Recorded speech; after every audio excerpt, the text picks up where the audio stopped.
Okay lang.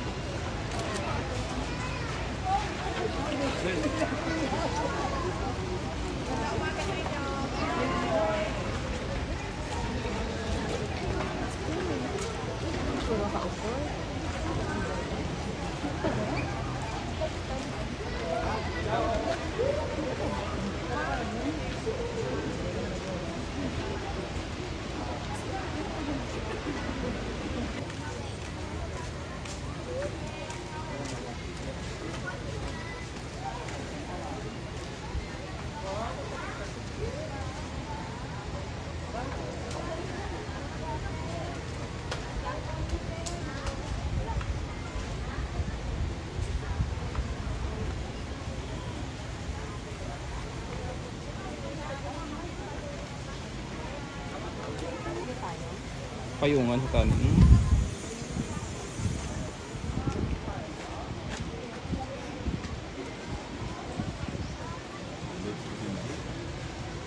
Mula nung nag-alboroto ang bulkan, nag-distribute kami ng 25 kilos ng rice to farmers, 6,500 farmers yon. Tapos nag-distribute din kami ng 10 kilos of rice bago natapos yung year 2024.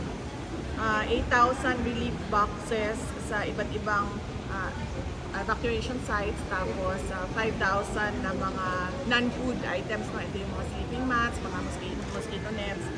Tapos yung Kalusugan food truck namin, nag-serve sila sa 4,000 evacuees in 2 weeks. Ito yung truck namin na nagluluto ng nagbibigay ng hot meals para sa mga first responders at biktima ng disaster. Medical mission, 1,000 beneficiaries in 3 days. Tapos meron din kaming evacuees na beneficiary ng Magnegosyo Kaday program. Ito po yung micro and small medium enterprises na support ng aming opisina. 100,000 face masks. Tapos nagbigay din kami ng 20,500 ml bottled water and 100,000 face masks ulit. At yung ngayon, sir, ang binigay namin ay 25 kilos per family sa Canlaon City, La Carlota, at sa La Castellana. So, bale, mga 2,514 families yung nabigay namin ng 25 kilos per sack na bigas.